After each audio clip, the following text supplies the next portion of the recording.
नमस्कार, मी वैद्य इंदिरा साठे. वात्सल्य गर्भसंस्कार या आपल्या यूट्यूब चॅनलला तुमचे स्वागत करते.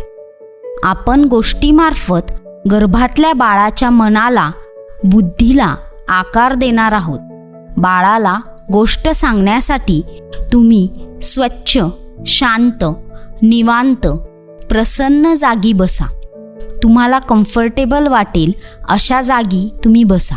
तुमच्या पाठीला, कमरेला आधार द्या. तुमचे डोळे बंद करा. मन शांत करा. तुमचे दोन्ही हात तुमच्या ओटीपोटावर ठेवा. तुमचे दोन्ही हात पोटातल्या बाळाला स्पर्श करत आहेत अशी कल्पना करा. तुमचे चित्त एकाग्र करा. तुम्ही मनाने, भावनेने पूर्णपणे बाळाशी जोडल्या गेल्या आहात असं अनुभवा. बाळाशी एकरूप व्हा. आता तुम्ही जी काही गोष्ट ऐकणार आहात ती पूर्ण लक्ष देऊन ऐका व तशी कल्पना करा, म्हणजे ती गोष्ट बाळापर्यंत पोहोचेल. आता आपण गोष्टीला सुरुवात करीत आहोत. बाळा, मी तुला आज उंच झेप घेणाऱ्या गरुडाची गोष्ट सांगणार आहे. गोष्टीचे नाव आहे गरुडाची झेप. बाळा, एक राजा एक दिवशी जंगलात गेला. त्याला तिथे 2 गरुडाची पिल्ले दिसली. ती पिल्ले खूप लहान होती. तो ती गरुडाची पिल्ले घेऊन घरी आला. त्याने त्या पिल्लांना राजवाड्यात आणले व राजवाड्यात एक मोठे वडाचे झाड होते. त्याने त्या झाडाजवळ जाऊन त्या दोन्ही पिल्लांना उडवलं.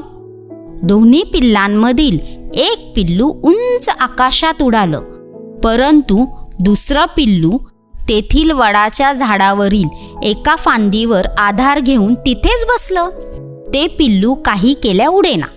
राजाने ते गरुडाचं पिल्लू उडवण्यासाठी खूप प्रयत्न केले, पण ते पिल्लू काही उडेना. शेवटी राजाने खूप विचार करून राज्यात दवंडी पिटवली. राजाने असे सांगितले की जो कोणी या गरुडाच्या पिल्लाला फांदीवरून उडवेल त्याला राजा सुवर्णमुद्रा बक्षीस म्हणून देईल. खूप हुशार, पंडित, विद्वान येऊन गेले, परंतु कोणीही त्या पिल्लाला उडविण्यासाठी यशस्वी झाले नाही. बाळा, एक गरीब परंतु हुशार शेतकरी होता. तो आला व राजाला म्हणाला, मी या गरुडाला उडवेल. राजा म्हणाला, ठीक आहे, तू प्रयत्न कर. तो गरीब शेतकरी बाहेर झाडाजवळ गेला व 10-15 मिनिटांनी परत आला. राजाने विचारलं, उडालं का रे गरुडाचं पिल्लू? त्या शेतकऱ्याने राजाला वडाच्या झाडाजवळ नेलं आणि आकाशात उडणाऱ्या गरुडाचं पिल्लू दाखवलं. राजाला हे बघून खूप आनंद झाला व राजाने त्या शेतकऱ्याला विचारलं, तू हे कसं केलंस? शेतकरी म्हणाला, मी फक्त ती आधाराची फांदी कापली, तर त्या गरुडाच्या पिल्लाने त्याच्या स्वभावाप्रमाणे उंच आकाशात भरारी घेतली. राजाने त्या शेतकऱ्याचा सन्मान केला व त्याला सुवर्ण मुद्रा बक्षीस म्हणून दिल्या. बाळा, आपण या गोष्टीवरनं काय शिकलो की प्रत्येकामध्ये गरुडासारखी झेप घेण्याची शक्ती असते. त्या शक्तीला म्हणतात स्वकर्तृत्व शक्ती. पण आपण जर आधाराच्या फांद्यांना चिकटून बसलो तर आपल्याला या शक्तीचा विसर पडतो.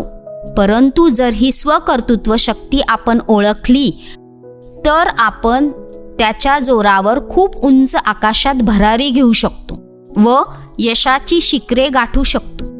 आपलं व आपल्या कुटुंबाचं व आपल्या देशाचं नाव सर्व दूर पसरू शकतोस. बाळा, तुझ्यामध्ये पण ही स्वकर्तृत्व शक्ती आहे बरं का.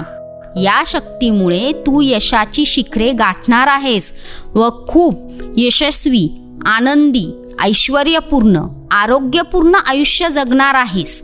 धन्यवाद.